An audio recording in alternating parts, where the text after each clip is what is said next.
La idea es que en un futuro lo podamos ir subiendo en nuestras redes sociales. La universidad, el programa tiene un canal de YouTube que ahí podrán ir descargando y podrán visibilizar los diferentes eventos que vamos desarrollando. Entonces, profesor, bienvenido a la Universidad Católica Oriente, al menos de manera virtual. Ojalá en algún momento nos visite por acá en Río Negro, que es bien amañador. Y acá pues nuestro programa lo esperará con los brazos abiertos. Bienvenido.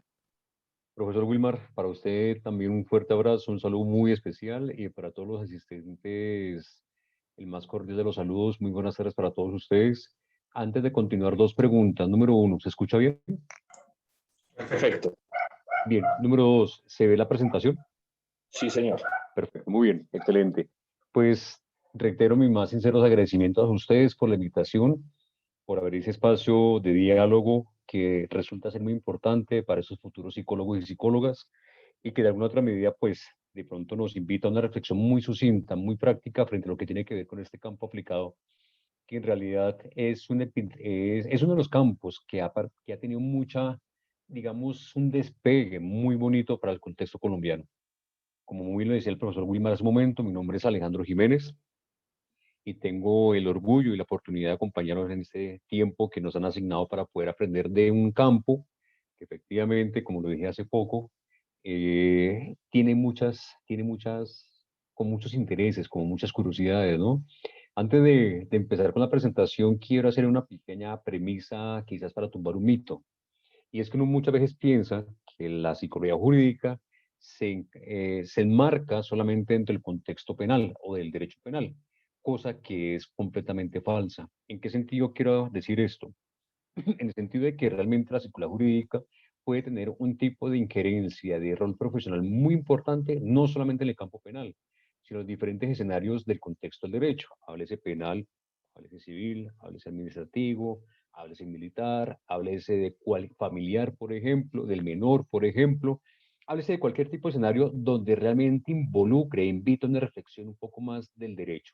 Bien, por ello, ahorita lo que vamos a ver a continuación va a ser un pequeño abordaje así quizás muy preciso, les pido disculpas si de pronto me extiendo un poco en el tiempo, pero quiero ser, digamos, muy práctico con el fin de poder abordar parte de esos fundamentos o esos pequeños cimientos por los cuales se fue formando lo que hoy en día se conoce como la psicología jurídica. Bien, en ocasión a esto, digamos un poco más preciso, vamos a partir rápidamente de la historia de este concepto, de este campo aplicado en cuatro momentos importantes, o en cuatro países: Alemania, España, Estados Unidos, Italia, para llegar luego a Colombia y conocer qué es lo que tenemos actualmente en Colombia, qué existe actualmente en este país, que realmente nos invita a una reflexión muy, muy interesante. Entonces, hagamos un pequeño barrio muy rápidamente, ¿no? Hagamos un pequeño barrio muy interesante frente a esos cuatro momentos o esos cinco momentos, digamos, geográficos muy elementales para comprender lo que significa el concepto de psicología jurídica. Arranquemos con el primero, con Alemania. ¿M? Y cuando uno acude a Alemania, pues efectivamente uno debe partir de un principio y algo elemental, no solo para Alemania, sino para todo lo que vamos a ver en este poco tiempo, y es el principio o la condición de lo que tiene que ver la historia.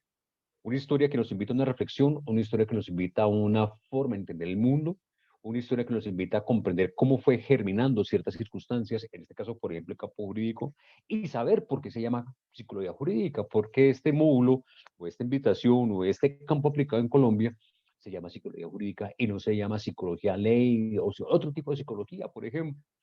Para ello es importante retomar o tener en cuenta un poco lo que plantea la historia, ¿no?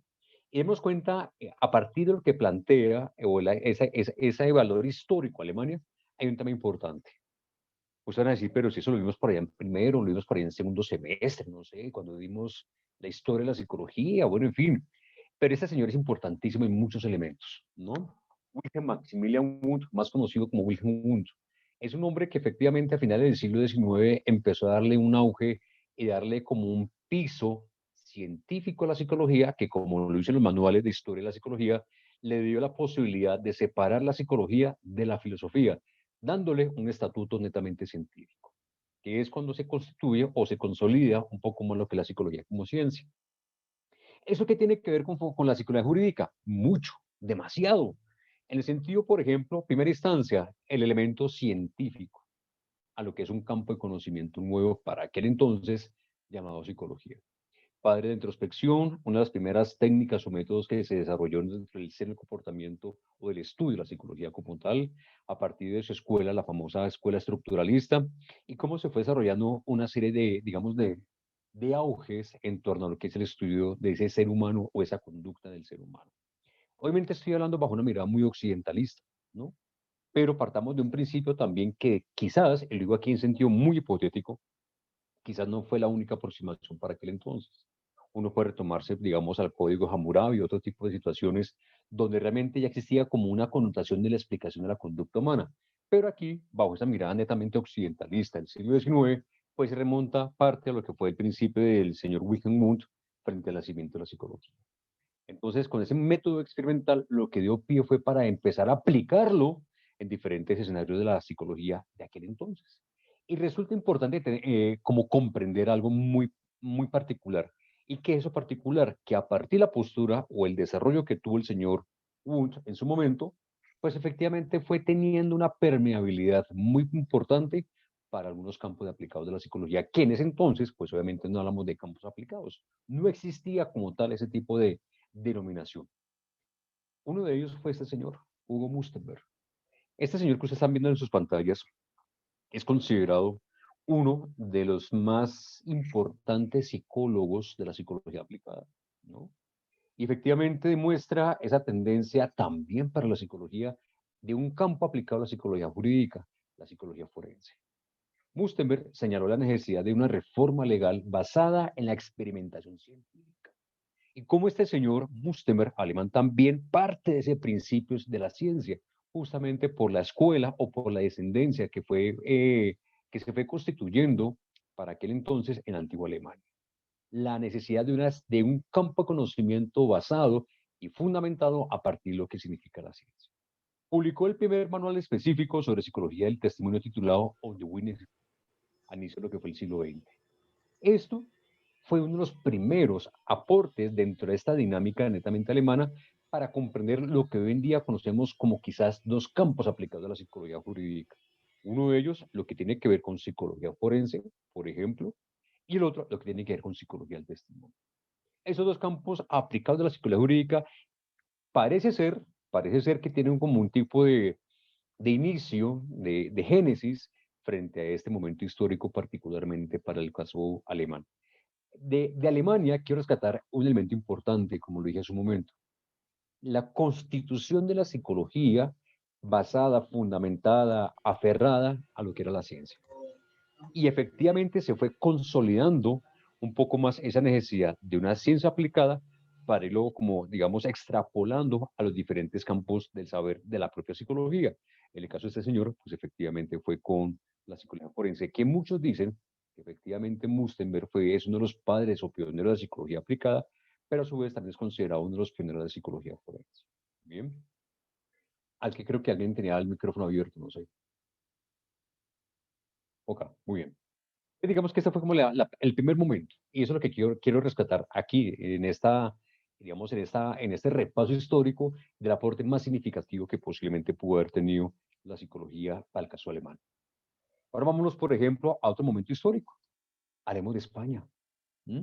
En España ocurre algo importante, y es que en este país realmente denota una aproximación también históricamente hablando muy, muy, pero muy importante. ¿Y qué es ese valor históricamente hablando? Pues que efectivamente se constituye, digamos, una de las corrientes más fuertes. Y es allí, en esta Casa del Pensamiento Científico en España, donde se da a conocer el término de lo que hoy en día hablamos de psicología jurídica. Aquí les presento tres autores, no son los únicos, obviamente, pero digamos que son como los tres que formaron o que empezaron como a consolidar lo que significa ese concepto de psicología jurídica. El primero a su izquierda, en su pantalla, es el señor Emilio Mira López, en la mitad el señor Luis Muñoz Sabaté y el del extremo derecho es el señor Frederick Munet. Los tres efectivamente tuvieron una importancia y un desarrollo muy aplomado para lo que hoy en día es la psicología jurídica. Con decirles un dato muy sencillo, año 1932, el señor Emilio Miri López publica una obra, que es la que usted está viendo al pie de la pantalla de la fotografía de él, que se llamó Manual de Psicología Jurídica. Y a partir de ese momento histórico para la psicología española, ya digo por qué llegó a Colombia, a partir de ese momento histórico para la psicología española, se empezó a desarrollar lo que hoy en día conocemos como psicología jurídica. Obviamente hay una serie de desarrollos adyacentes a esta línea, pero quiero rescatar parte de lo que plantea el señor Emilio Mire López, psicólogo y psiquiatra español, porque empezó a darle un firmamento teórico y empírico a un campo que de pronto tenía unos visos por ahí sueltos y lo empezó como como a sintetizar y darle un poco más esa estabilidad teórica a lo que el autor llamó efectivamente psicología jurídica. Este seminario, este encuentro, los posgrados que existen en Colombia, las asignaturas que existen en algunas mallas curriculares colombianas, inclusive en contexto del Cono Sur, tienen ese nombre en parte por la dimensión que tuvo este señor para su momento de inicio del siglo XX. La pregunta es, ¿cómo llegó a Colombia? O sea, ¿por qué en Colombia hablamos de este tema y no hablamos de otro tipo de fenómenos? Pues todo tiene que ver con la Guerra Civil Española, que más adelante la comentaré cuando haremos el tema de Colombia. Bien, entonces tengamos como un presente muy elemental acá, y es el tema de lo que es el aporte que hizo el señor Emilio Mire López. Luego vino otro señor que se llama Luis Muñoz Sabaté, que también le da una connotación y le da una firmeza muy elemental desde el punto de vista teórico a lo que tiene que ver con la psicología jurídica. Y este hombre plantea que efectivamente podemos hablar de una relación completamente diferencial desde tres puntos de vista entre la psicología y el derecho. Por un lado, el hombre plantea que existe una psicología del derecho, por otro lado plantea una psicología en el derecho y para el derecho. De las tres, psicología del derecho, en el derecho y para el derecho, eso es parte de esa historia que realmente invita a la psicología jurídica a darle un firmamento quizás un poco más claro de cómo se fue consolidando esa masa crítica que hoy en día llamamos como este campo aplicado. Y como le dije en su momento, quiero enfocarme solamente con el último ítem, digamos, o con uno de ellos, que realmente me parece como sobresaliente. No por dejar a los otros, sino, digamos, para hacer un poco más de mención argumentativa. Y lo que tiene que ver con la psicología para el derecho. Lo que hablamos de psicología para el derecho, por ejemplo, es aquella psicología que efectivamente sirve, y lo digo en el momento histórico, bien, que ya tiene muchas modificaciones o interpretaciones eh, diferenciales, es entender que la psicología del derecho es aquella psicología que está como de auxiliar a las ciencias o el campo del derecho. La palabra auxiliar ha despertado mucha discusión. La palabra auxiliar ha despertado muchos encuentros académicos. ¿Hasta qué punto la psicología puede estar completamente subordinada a un campo de conocimiento que se llama derecho? ¿O por qué no plantear una relación simétrica entre lo que es derecho y lo que es justamente psicología? Claro, cuando uno mira la realidad, efectivamente, el proceso, y aquí entra un campo aplicado que es la psicología forense, en caso particular para Colombia, todo lo que tiene que ver con esa dinámica que se conoce con lo que es la psicología, digamos, para los tribunales u otro tipo de escenarios, o por ejemplo, dentro del marco de lo que implica el sistema penal acusatorio. Entonces, la psicología para el derecho es una psicología que sirve, vuelvo y repito, desde el punto de vista de este momento histórico, invita a una reflexión de lo que tiene que ver con una psicología como un campo auxiliar del derecho, al igual que la medicina, la biología y otros escenarios que acompañan el quehacer del derecho como campo de conocimiento. Y la crítica, también como lo comenté ahora, fue mirar si existe una subordinación o posiblemente se puede plantear de un proceso completamente equitativo entre todos los. El psicólogo forense, particularmente en el caso colombiano, es aquel que participa en procesos de sistema penal acusatorio en calidad de perito, lo que hace ese psicólogo o esa psicóloga es brindar justamente las herramientas técnico-conceptuales al aparato de justicia, en este caso al servidor representante de la justicia, llamado juez o juez. Esa psicología para el derecho tiene un apego muy importante a este proceso, a lo que tendría que ver como el sistema penal acusatorio. Y es entender que efectivamente estamos en la capacidad de brindarles conceptos, peritajes, elementos argumentativos basados en la evidencia, perdón, a la justicia. ¿Sí? Y aquí algo importante, por ejemplo, para rescatar ese tema netamente aplicado, y es comprender la importancia que el psicólogo jurídico, particularmente en el caso colombiano, debe tener de conocimiento de la norma del derecho. Eso me parece algo completamente importante. Por ejemplo, hablar de conceptos que quizás para nuestro lenguaje como psicólogos no son tan comunes. Uno de ellos, tipicidad, antijuricidad, culpabilidad, culpa, dolo, preteritencionalidad, agravante, atenuante, eximente, y bueno, digamos con un listado larguísimo más de palabras. Eso, cuando uno entra ya a la dinámica de este campo de conocimiento, pues ya uno va comprendiendo qué significa eso. Rápidamente, si me lo permiten, digamos a partir de lo que plantea el Código Penal colombiano. Artículo 9 habla de todo lo que tiene que ver con lo que es conducta punible, que para Colombia sería el tema de lo que es el delito. Artículo 10, tipicidad, significa lo típico que esté consagrado y escrito en el Código Penal. Antijuricidad, artículo 11, tiene que ver básicamente con digamos que la acción penal está en contra de un bien jurídicamente tutelado, lo que podemos llegar a conocer como los derechos fundamentales. Artículo 12, culpabilidad, que es considerada como el componente psicológico del delito. Dolo, la intención de causar daño. Culpa, la no intención de causar daño y se puede haber evitado o prevenido. Preteritencional, que posiblemente la conducta sobrepasa las consecuencias, o perdón, las consecuencias sobrepasan lo planeado. ¿Mm? No sé, si ustedes han dado, de pronto han visto por YouTube u otro tipo de medios, bromas que se hacen. Hay unas bromas, discúlpeme que dijo aquí, no, hay unas bromas que se hacen, bueno, aquí en Bogotá han ocurrido algunas, hay unas que son muy pesadas en Japón, me parece, en Brasil han ocurrido algún tipo de bromas, eh, y tú no sabes cómo, por ejemplo, pueda responder la persona que está siendo, entre comillas, víctima de una broma, ¿no? Recuerdo en este caso un caso, en ese momento recuerdo un caso de un señor que quiso asustar como que fue a su esposa, no sé si de pronto usted lo vieron en el momento, el hombre tiene, digamos, como un pasamontañas en la cara, la esposa llega con un mercado, el hombre la asusta, lo están grabando, obviamente es un complot ahí entre amigos, me imagino, asusta a la esposa porque la esposa entra a la casa, como que intenta dejar los paquetes en la cocina, el hombre sale, la mujer sale corriendo y ella no controla ni tampoco evalúa el riesgo que trae ese tipo de, digamos, de reacciones. Ella sale corriendo y al momento de atravesar la calle, pues pasa un carro y la atropella. ¿Mm? Eso, digamos que son conductas preteritencionales. El hombre tenía la intención de matarla, no, pero su conducta superó realmente lo establecido. Entonces, cuando uno entra en ese diálogo, digamos, del derecho, y permite comprender un poco más lo que significa ese tipo de realidades, pues da un momento histórico y, digamos, más conceptual de saber lo que está ocurriendo. ¿Sí? Cuando un abogado habla, digamos, en ese tipo de términos, ya uno puede comprender, ya sé qué significa tal cosa, ya sé qué significa tal momento, ya sé qué significa tal decisión. Y eso me permite a mí dar como un engranaje muy aplomado también con el derecho. Eso, digamos, como para poner como un punto de referente con lo que quiere decir el tema de la psicología para el derecho.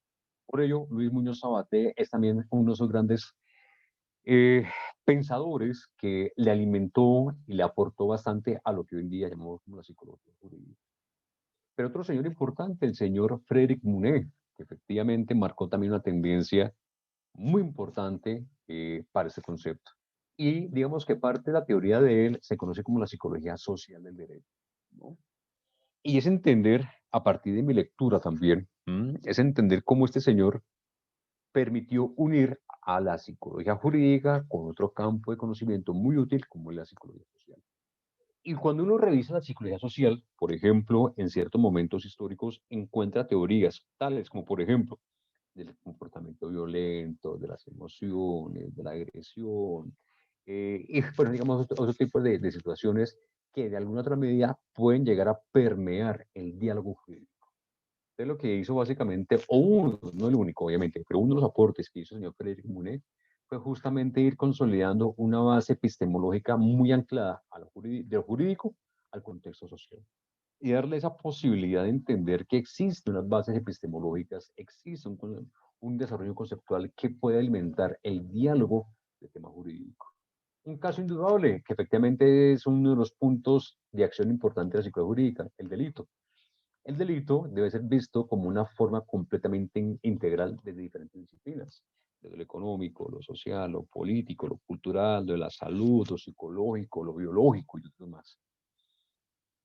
Si me apoyo con lo que plantea el señor Freire Munet, pues puedo tener diferentes autores que me permitan explicar cómo ese comportamiento delictivo puede argumentar o se puede llevar a cabo bajo la teoría de la psicología social, por ejemplo, ¿no? Entonces aquí vamos encontrando como una serie de razones argumentativas muy notables, muy importantes, muy sobresalientes de lo que fue ese aporte de la psicología en España. Indudablemente, indudablemente el aporte de este campo para lo que tiene que ver con este país, para lo que es el campo de la psicología jurídica, es completamente notorio. Claro, inclusive en un artículo, se me escapa el nombre de la autora, es colombiana, se me escapa el nombre. Ella hace una recopilación de una cantidad de palabras que se relacionan con el concepto de jurídica. Y hay diferentes denominaciones: psicología jurídica, psicología de los tribunales, psicología forense, psicología y ley, y bueno, digamos que se van como desarrollando. Pero para el caso particular de Colombia o para el Cono Sur, uno de los aportes muy significativos fue justamente este, el que hizo Muñoz de Sabaté para poderlo denominar de esa manera. Si algún día ustedes se van de Colombia y, por ejemplo, van a decir en otro país, en otra parte del mundo, yo soy psicólogo jurídico, muy posiblemente no van a entenderlo. ¿Mm? Y aparte de esto, aquí me surge otra pregunta, que también lo he comentado en muchas ocasiones con mis estudiantes de pregrado. Cuando uno hace la revisión, digamos, un poco más descriptiva de las definiciones que pueden existir frente a este concepto de psicología jurídica, hombre, uno se lleva una cantidad de sorpresas impresionantes. Y una de esas sorpresas, ¿cuál es? Que existen tantas definiciones como autores pueden haber. Entonces uno se pregunta, bueno, ¿por qué? Si realmente esto no lleva ni 100 años, por ejemplo, ¿bien? ¿Por qué existen tantas definiciones? Profe, ¿será que es posible que yo me case con una definición? De poder se puede, pero muy posiblemente estarías perdiendo mucho valor interpretativo, muy importante, por dejar unas al lado. ¿Mm? Y mi lectura frente a esto, ¿cuál es? Que yo creo que ante esa diversidad o ante la complejidad también que ha representado el comportamiento humano, pues se ha visto la necesidad, en este caso tan especial, la psicología jurídica, para abrir debate con otros saberes. Tú puedes encontrar definiciones, por ejemplo, desde la psiquiatría, desde la sociología, desde la criminología, desde otros campos de saber, y todo es válido. O sea, esto me permite a mí entender que el campo psicojurídico es un campo que realmente se ha venido construyendo a partir de diferentes momentos históricos. Y aquí me surge otra premisa, como también lo plantearon otros autores en su momento, que mientras que la psicología se encarga, entre comillas, de explicar la conducta, el derecho lo que se encarga es de regular la conducta. Explicación, regulación, explicación, regulación. Claro, aquí ya entramos en unos dilemas inclusive epistemológicos para tratar de, digamos, como definir qué significa eso. Esto es parte de este diálogo, solamente con el caso de España, de este diálogo. ¿Mm? Ahora bien, si les hago otra pregunta a ustedes, les digo, muchachos, una pregunta. Nómbrenme, por favor, unos psicólogos sociales y, por favor, la teoría, el aporte de ese autor o esa autora. Quedamos perdidos. Porque uno dice, bueno, psicólogos sociales, será tal, de pronto este, de pronto el otro, y de pronto nos acordamos de los nombres, pero muy poco lo podemos conectar con sus aportes. Y esa es una necesidad que efectivamente surge en este momento, digamos, con el caso de Freire Munet, para poder darle el soporte teórico en el dominio conceptual que representa eso. Es importante y es una invitación para todos ustedes, claro está, que en la medida de lo posible que vayamos avanzando en nuestros cursos, en nuestros semestres, vayamos haciendo como un mapa mental de esos grandes autores que le han aportado a la psicología y posiblemente su aporte más significativo. De esta manera voy haciendo un mapa mental de todas las realidades constitutivas del saber y cómo se alimentan de la psicología, por ejemplo. Muy bien. Entonces, esa es como la función un poco más detallada que uno puede presentar con el caso de España. Bien. Ahora brinquemos el charco nuevamente. Vayámonos para Estados Unidos. A ver qué pasa allá. A ver qué encontramos en Estados Unidos. ¿Mm? En Estados Unidos ocurre algo, digamos, muy importante. Estados Unidos se caracterizó, por ejemplo, o se caracteriza más bien, por una situación muy, digamos, muy noble, creo yo. ¿Y qué es esa situación muy noble? Mientras, no sé si ustedes han dado cuenta, o es mi lectura, claro está, de pronto estaré equivocado, no sé, pero no sé si ustedes han dado cuenta, por ejemplo, esos programas de televentas, que son una cantidad de cosas, de aparatos, utensilios, herramientas, todo realmente muy práctico para la vida humana, ¿cierto? Las mangueras para echar el agua, la olla que ya no es redonda, sino viene semicuadrada para que puedan ubicarse cuatro presas y que quepan perfectamente, la olla o la paila que posiblemente puede ser usada por ambos lados. Hay una cantidad de cosas que uno puede estar viendo en la propia dinámica de lo que es la utilidad de ello. ¿Pero por qué hago este comentario? Porque yo considero que desde el punto de vista de Estados Unidos se fundamenta y se crea y se consolida una forma de entender el mundo, la practicidad. De ello, tengan presente muy bien autores como por ejemplo John Dewey, ¿sí? Uno de los grandes pioneros de ese pragmatismo norteamericano, y unido a uno de los grandes psicólogos también norteamericanos, William James, con todo lo que fue la escuela funcionalista. Mientras que en Alemania le da un poco más de aporte al concepto netamente estructuralista, pues en Estados Unidos se habla mucho de la parte funcionalista, ¿no? Que dentro de esa escuela de pensamiento, digamos, psicológico de tipo norteamericano, pues el funcionalismo permeó diferentes escenarios hasta llegar, por ejemplo, a lo que fue el conductismo de los años 20 de Norteamérica, como el caso de Watson y otros autores. Este comentario me permite a mí entender que bajo esa postura netamente norteamericana, se empieza como a crear, se empieza como a fortalecer, se empieza como a dimensionar, se empieza como a constituir una de las áreas muy aplicadas a la psicología jurídica, especialmente, digamos, de la psicología criminal o psicología criminológica más específicamente. Y es lo que tiene que ver con los famosos perfiles, ¿no? Particularmente como el perfil criminal. ¿Mm? Y ahorita vamos a ver un par de casos para que de pronto lo podamos como aplicar como debe ser. Pero esa forma de ver el mundo, de darle como una precisión un poco más detallada a partir de esos perfiles, dentro de lo que yo he podido conocer en su momento, Estados Unidos quizás es uno de los pioneros muy representativos de este campo de conocimiento, de esa cantidad de perfiles. Frente a eso hay cantidad de películas, ¿no? Ustedes pueden mirar, inclusive por Netflix, ustedes pueden encontrar gran cantidad de este material. Por un lado, está la película El Zodiaco, de Zodiac, está por Netflix. Está la película, por ejemplo, La vi hace poco, o sea, ahí entre la lista de películas vi la parte de la trilogía de Hannibal, del Silencio de los Inocentes. La que no vi fue Dragón Rojo. Eh, Se me escapan otras en este momento. Bueno, pero hay como toda una serie de películas que tienen que ver con asesinos en serie y otro tipo de situaciones muy características, ¿no? Estados Unidos quizás ha sido uno de esos componentes o esos referentes históricos muy importantes para comprender ese tema, lo que significa asesinos en serie, en dado caso. Y si uno quiere comprender este campo de conocimiento, pues uno tiene que remontarse, por ejemplo, a años 70 en el contexto norteamericano, con dos autores importantísimos, Robert Ressler y John Douglas, que es parte de ese principio, lo que tiene que ver con ese desarrollo de esa psicología aplicada al tema de lo que son perfiles criminales. Dentro de la unidad de cuántico en Virginia, Estados Unidos, y todo lo que fue ese estudio del comportamiento criminal, se fue consolidando el por qué existe una masa crítica muy fuerte en torno a los asesinos en serie. ¿Qué pasa? ¿Por qué hay tantos casos en Estados Unidos? Fue como las preguntas que ocurrieron en aquel entonces. ¿Mm?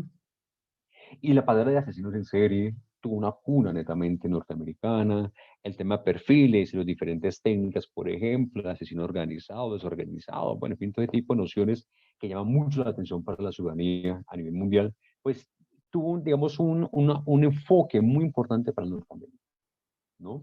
Frente a esto, aquí les pongo unos casos muy sencillos, realmente muy sencillos, que esto obviamente se presta para muchas interpretaciones. Uno de esos casos, el caso de Ted Bundy, por ejemplo, ¿no?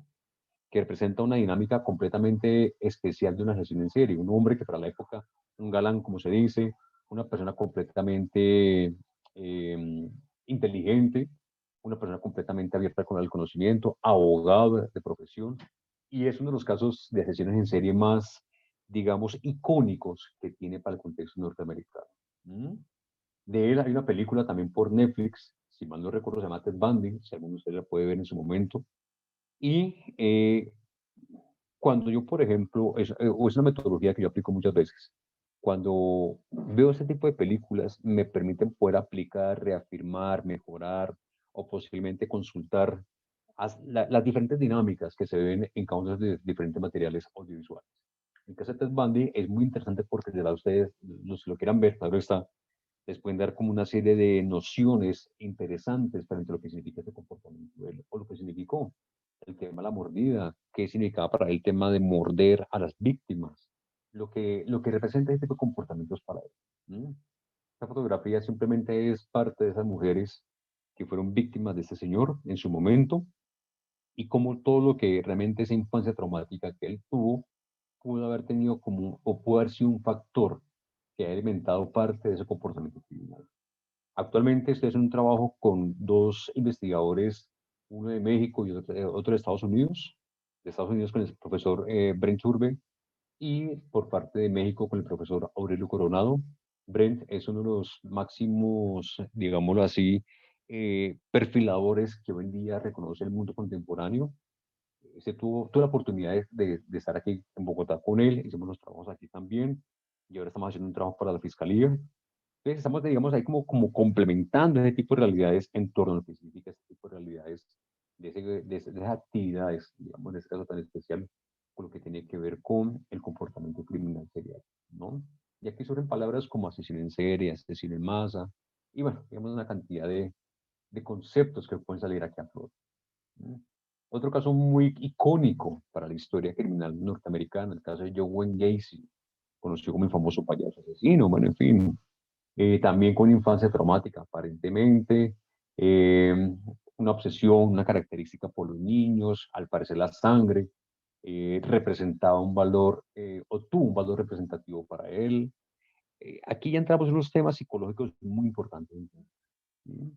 Que es parte de esa escuela norteamericana que se ha venido construyendo en torno a lo que es el pensamiento criminal. Entrar como en esos mundos, entrar con esas características. Y aquí quiero tumbar un mito que, si mal no recuerdo, lo dije al principio. No todo lo que es el campo psicológico, jurídico, tiene que ver con la parte penal, específicamente con muertos, con el tema de, digamos, del cecito, el ojito por fuera. No, no, no. Es un campo. Es una de las, digamos, es uno de los campos que más se ha robustecido en saberes. Eso sí es verdad. Eso no se puede negar, pero no es el único. Entonces, con el caso de John Wayne Gacy, pues efectivamente es otro de esos casos icónicos que efectivamente puede tomarse en consideración en torno a lo que es el comportamiento criminal para el caso norteamericano. Bien, entonces démonos cuenta cómo cada diferente país, cada diferente región va teniendo como sus elementos importantes, desde la parte científica, experimentacional o experimental, perdón, desde el punto de vista ya de la nomenclatura, el nombre preciso como psicología jurídica, pasando también por las técnicas, digamos, un poco más aplicadas, como el caso de la perfilación y otros elementos con Robert Ressler y John Douglas, años 70 aproximadamente, y cómo se fue entretejiendo este tipo de nociones. Hasta aquí preguntas, hago aquí una pequeña pausa. Quisiera saber si de pronto tienen preguntas, comentarios, dudas, algo que quieran aportar para poder continuar.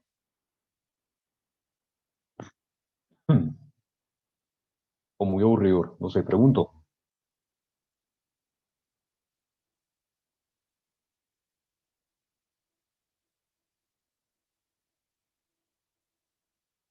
Ahí cómo vamos.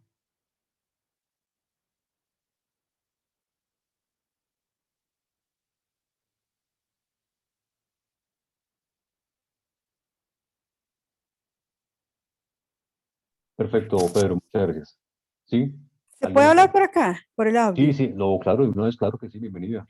Bueno, mi nombre es Rebeca Ramírez Ujú. Corrales, soy de Costa Rica. Eh, Muchas gracias por esta gran bueno, por esta gran participación.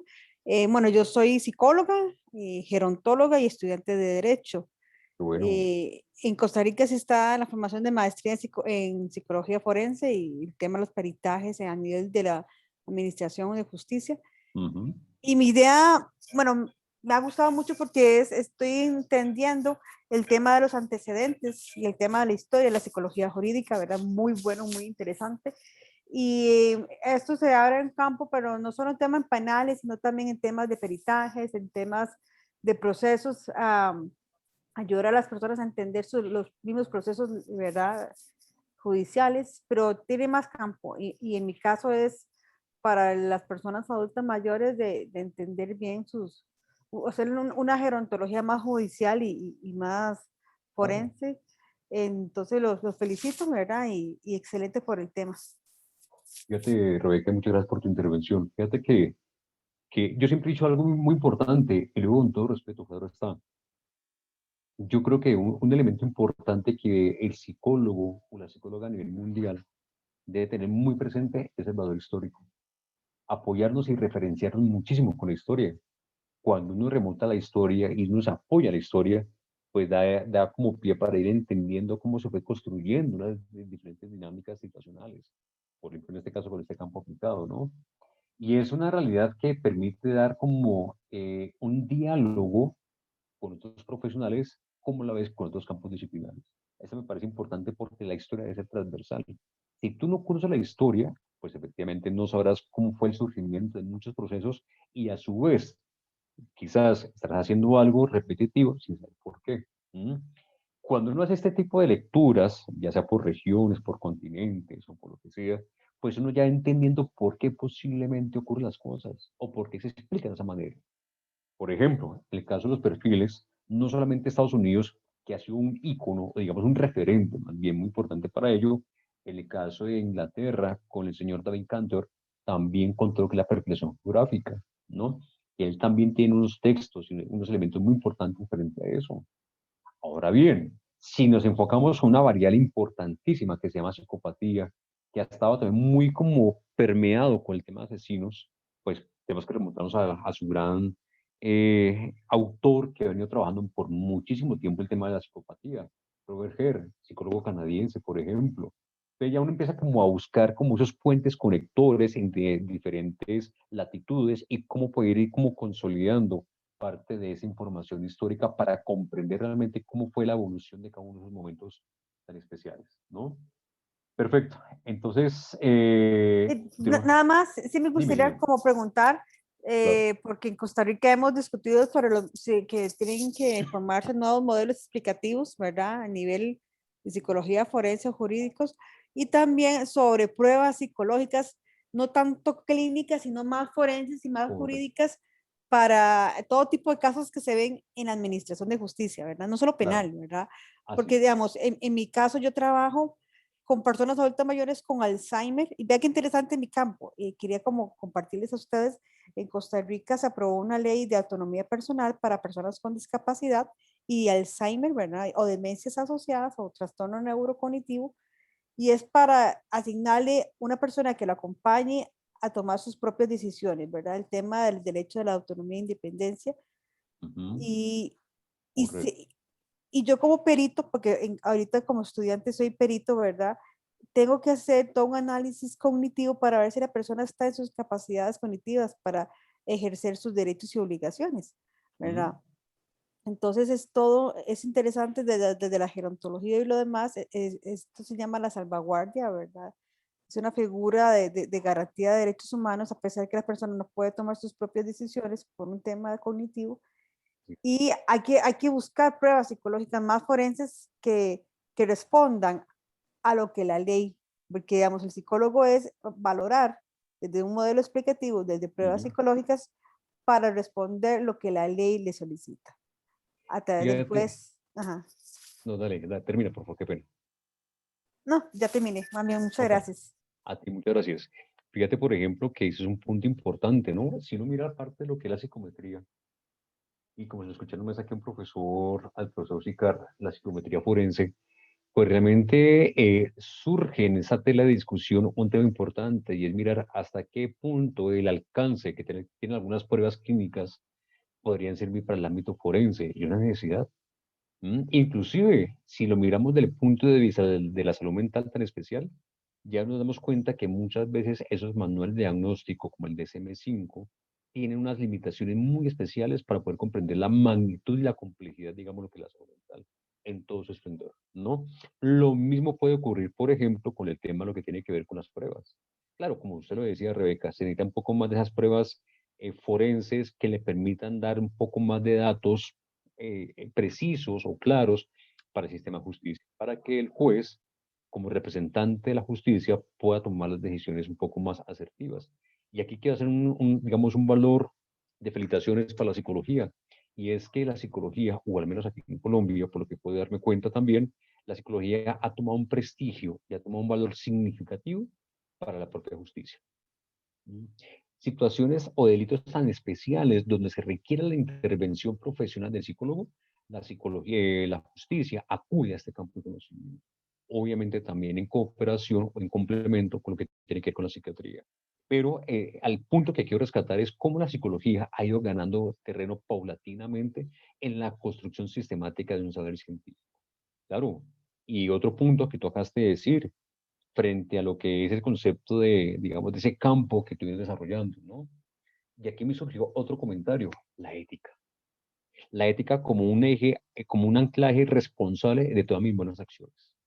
Importante eso. Para nosotros en Colombia, con la famosa ley de 90, que efectivamente denota y marca una estrategia ética y bioética de nuestro comportamiento como profesionales, pues también debemos tener conciencia, tener como conocimiento de eso, ¿no?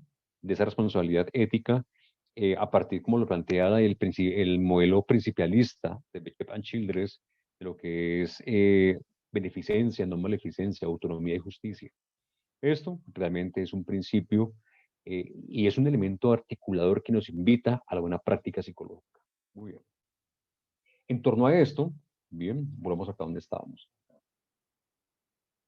Pues claro, en Estados Unidos la cantidad de, digamos, de situaciones que se han venido presentando, cómo se ha ido como entretejiendo todo eso con la realidad mundial. Y bueno, hay un caso, hablar de asesinos en serie es un caso completamente interesante, ¿no? Es un caso que genera, disculpe la palabra, mucho morbo social, la gente puede especular mucho frente a esto. Pues cuando se entra en un debate un poco más académico, en un debate un poco más aplomado, desde esa episteme, pues realmente nos puede dar como una luz muy interesante frente a ese tipo de nociones. Pero Estados Unidos ha sido, digamos, un referente muy importante para ese tipo de temas tan especiales. Muy bien. Vayamos para Italia, por ejemplo. A ver qué encontramos en Italia. A ver qué razón encontramos por allá en ese país. A ver qué sucede por allá. Y en Italia encontramos algo importante. Creo que Italia es uno de los referentes de la criminología. ¿Mm? Y uno de los autores importantes fue este señor, César Lombroso.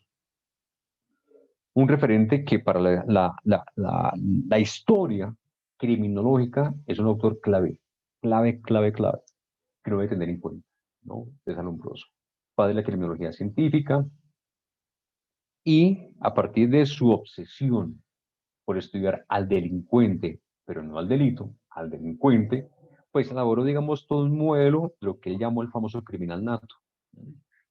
A partir de una metodología que fue la famosa antropometría criminal. Igualmente, muy basado en la ciencia, muy basado en la observación, muy basado en la sistematización, muy basado en el detalle. Y él lo que hizo fue estudiar, analizar, medir corporalmente, disculpe la redundancia, el cuerpo de los criminales, de los que estaban privados de libertad. Y dio para poder desarrollar una teoría que él mismo trabajó con toda su persistencia, con todo su juicio posible, y fue la teoría del hombre criminal nato. ¿Mm? El hombre que tenía, digamos, brazos largos, pómulos pronunciados, ojos hundidos, y bueno, una serie de características es parte de ese pensamiento criminológico de lo que fue la Italia de aquel entonces. Seguido a él, uno puede encontrar, bueno, digamos que eso fue parte de lo que él desarrolló. Y algo importante de este ejercicio, y es que él consideraba que el tatuaje era como la expresión del delito, era como una representación del delito, el tatuaje. Es decir, si aplicamos la teoría hoy en día, en el siglo XXI, año 2021, pues efectivamente encontraremos que la teoría carece de validez científica, carece de ese firmamento netamente científico. Pero para aquel entonces, a partir de todos los estudios que él hizo en sus diferentes observaciones, encontró un valor común en todos los delincuentes que hizo en sus estudios en sus cárceles, el tema del tatuaje. Los aparatos que usted ve en la parte superior izquierda, pues podrán darse cuenta un poco como esa rigurosidad que se empezó como a desarrollar en torno para que las mediciones fueran exactas, precisas, frente al cuerpo de cada uno de diferentes delincuentes, y la parte derecha, pues parte de una fotografía de, digamos, de ese récord que él llevaba en sus... Bien, este señor, Enrico Ferri, es uno de los criminólogos también muy referente, es un referente, más bien. Es un autor que tiene una postura muy importante. Si para Lombroso era un componente netamente biológico, para este hombre el componente o la causa de responsabilidad del delito es el contexto social. Y a partir de ello se considera Enrico Ferri como el máximo exponente de la sociología criminal. ¿Mm? Máximo representante italiano de la escuela positivista del derecho penal, Ferri consideró que las razones por las cuales el hombre es delincuente son ajenas a su voluntad y deben ser explicadas desde la sociedad, básicamente. ¿Mm? ¿Cómo se fue creando ese tipo de conceptos? ¿Qué fue lo que para él representaba parte de esa identidad? Como el concepto de lo social como la causa del delito. Cuestionó el énfasis de las características fisiológicas hechas por Lombroso, por ejemplo, no consideraba que el delito fuera con factores endógenos y factores exógenos. En su lugar, se centró en el estudio de las características psicológicas que creía que eran responsables del desarrollo de la criminalidad en el individuo, obviamente bajo un factor netamente social. Y, digamos, perdón, ¿alguien quiere hablar? Vale. Y como acto seguido, encontramos a este señor, Garófalo. Si el señor Lombroso era más de una causa biológica, si Ferri era más de una causa social, este hombre, bajo mi lectura, muy posiblemente pudo haber sido bajo una causa psicológica. Garófalo entendía que la criminalidad se debía abordar igualmente de una perspectiva netamente psicológica y antropológica. ¿Mm? Entonces, esos tres autores, obviamente, la teoría de ellos es más profunda, totalmente más profunda. Pero aquí simplemente los menciono o para entrar en esos fundamentos de cómo se fue consolidando también una esencia psicológica o una ciencia, una esencia criminológica del comportamiento, ¿no? Desde el punto de vista del señor Lombroso, desde el punto de vista de Ferre, desde el punto de vista de Garófalo, y efectivamente cómo construir esa burbuja intelectualmente hablando frente a lo que es la criminología positivista de corte italiano. Desde 50, muy repito, el aporte de Alemania, el aporte de España, el aporte de Estados Unidos, el aporte de Italia. Ahora pasemos a Colombia. ¿Qué pasa en Colombia? ¿Qué pasó en este país? ¿Qué se encontró en este país? ¿Mm? Algo importante para poder entender el caso de Colombia. Y de pronto, como ustedes muy bien sabrán, o de pronto para el caso de Rebeca, de tu país, no sé si de pronto lo sabrán, pero en el caso de Colombia fue algo completamente amable con la historia para poderlo comprender. Mercedes Rodrigo, como ustedes muy bien saben, fue una psicóloga española que llegó aquí a Colombia, invitada por la Universidad Nacional, años 40, si mal no recuerdo, para montar el laboratorio de psicometría de aquel entonces. Lo curioso de todo esto es que ella, según mal no recuerdo, esta mujer también fue víctima de esa situación de la Guerra Civil Española, y que fue de los años 30. Cuando llega esta mujer aquí al Cono Sur, a su vez van llegando otras personas. Uno de ellos, ¿quién fue? Justamente el gran autor de la corriente española, Emilio Mire López. Cuando Emilio Mire López llega aquí al Cono Sur y se radica en Brasil, posteriormente en Brasil, pues empieza a darle como toda esa hegemonía, esa divulgación, ese perifoneo de un nuevo campo que se llama psicología jurídica. Es así como la psicología jurídica parte del continente ibérico y llega al Cono Sur. Traído justamente por su propio autor, empieza a desarrollar toda una serie de tendencias en torno a lo que significa este comportamiento. Mercedes Rodrigo Bellido, que usted muy bien sabe que existe la cátedra Mercedes Rodrigo, perdón, pues le da como esa intención de darle un enfoque o un desarrollo psicológico para Colombia. A partir de ahí se empieza a crear todo este campo de conocimiento, esa necesidad de formar psicólogos y psicólogas en Colombia. Pero ¿qué tiene que ver ese momento de la doctora Mercedes con la psicología forense particularmente? Pues efectivamente, desde el momento cuando ella llega a esas tierras, específicamente a la Universidad Nacional de Colombia, pues empieza como a crearse diferentes momentos históricos relacionados con los diferentes campos del saber. Uno de ellos, años posterior, obviamente, fue la psicología forense. Por ejemplo, año 74. Dice la historia que la primera psicóloga forense que tuvo Colombia fue la doctora Victoria Eugenia Villegas Mejía, pero que a su vez también en un proceso formativo, dos personas importantes, Reinaldo Guiñazú y la doctora Mercedes Loaizo, llegaron aquí a Colombia para implementar, para categorizar, para formar, para enseñar parte de lo que era una cátedra de psicología jurídica. Año 76, Reinaldo Guiñazú organizó la especialidad de psicología jurídica en la Facultad de Psicología de la Universidad San Buenaventura de Medellín. Y posteriormente la doctora Mercedes lo hizo la Católica de Colombia. Antes se miraba el campo jurídico como quizás un área, llamémoslo así, como un seminario suelto. El que quisiera, bienvenido. Y el que no quisiera, no pasaba nada. No obstante, se fue dando la necesidad y la importancia de tener este campo de conocimiento como un referente y como una materia quizás obligatoria para el psicólogo colombiano. Por ello, en la gran mayoría de pensos de psicología que existen en Colombia, existe este campo como uno de los requisitos de formación del psicólogo, aparte de la clínica, aparte de la organizacional o la social u otras más. La jurídica se compromete como un campo o se dimensiona como un campo aplicado estrictamente necesario para la psicología en Colombia. ¿Mm?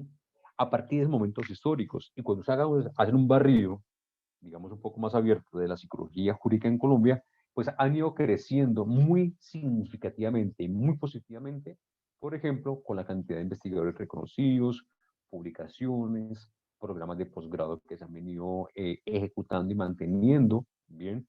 Que han sido como luces para poder entender que este campo realmente es uno de los campos que ha tenido una firmeza, ha tenido una madurez intelectual y profesional y a su vez científica muy clara para Colombia particularmente.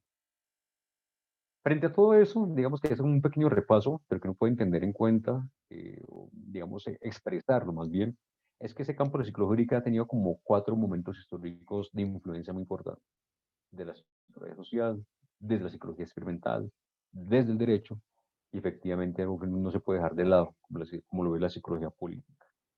Una psicología política que también aporta mucho a la comprensión de la norma, a lo que significa la norma misma, ¿no? Eh, lo que invita a pensar, lo que invita como a reflexionar parte de... Eh, bueno, digamos que esto era lo que les quería compartir un poco frente a esas implicaciones de esta, digamos, como de este momento inicial, de cómo se fue entretejiendo, cómo fue madurando, cómo se fue consolidando, cómo se fue estructurando lo que hoy en día conocemos justamente como lo que es la psicología jurídica. ¿Mm? Quisiera pronto conocer sus apreciaciones, sus opiniones, sus aportes. Ya prometo quedarme callado. ¿Mm? Pero quiero escuchar a ustedes. ¿Qué opinan de todo esto?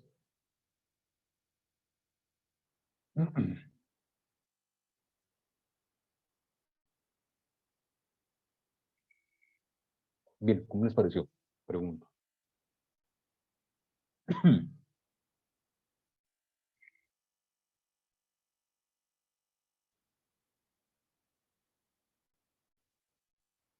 Muy rápido, muy enredado, muy complejo. No sé, comentarios.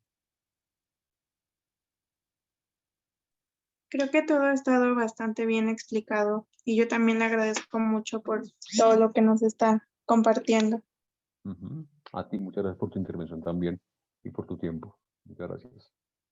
Este es un pequeño abordaje, digámoslo así, en un sentido un poco más lúdico, si la palabra es la correcta, de cómo se fue formando este campo tan interesante, tan llamativo, tan exigente como cualquier otro también de la psicología aplicada, como un escenario que nos invita a una reflexión, y es entender que la psicología jurídica, como lo dije al principio, el día de hoy, no solamente tiene un efecto directo sobre el campo penal, sino que tiene un efecto sobre todos los campos del saber del derecho aplicado, ¿no?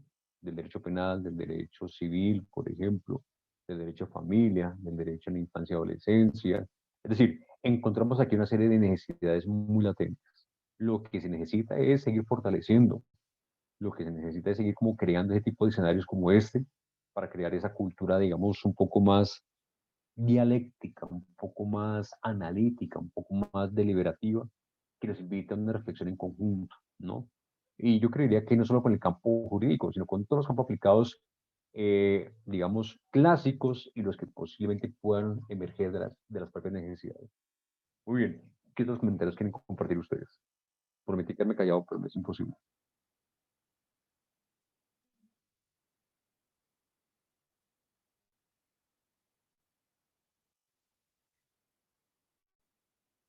Bien, pues si no tiene más preguntas ni comentarios, yo quiero agradecerle a todos ustedes por su tiempo, por su participación, por su asistencia. Y bueno, pues espero que en una próxima oportunidad nos podamos encontrar, ojalá que en la propia presencialidad, para seguir compartiendo ese tipo de escenarios. A todos ustedes, muchas gracias. Al profesor Wilmar también muchas gracias. Y bueno, estoy aquí dispuesto a sus atentas órdenes. Profesor, muchas gracias.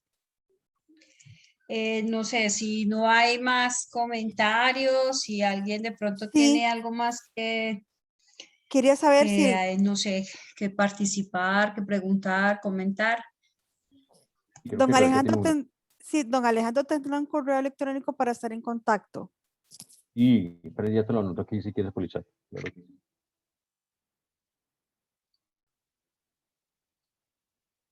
Aquí está el celular. Muchas gracias, estoy para servirle. Igualmente, mira, ahí te lo comparto a ti y para todos también. ¿Listo? Ahí está el correo.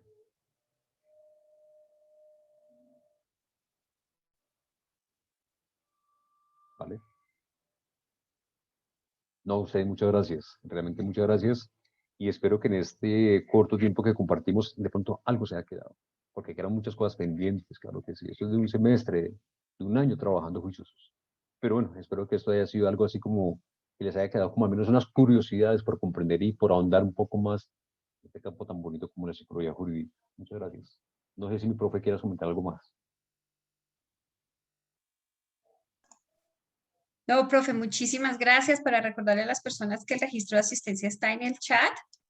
Entonces, para quien desee pues, hacer el registro y nos lo compartimos ahí en el chat y nada, agradecerle su participación, profesor. Muchas gracias por compartirnos la experiencia y este recorrido de todo lo que es la psicología jurídica, especialmente pues todo lo que corresponde a la historia, a los fundamentos.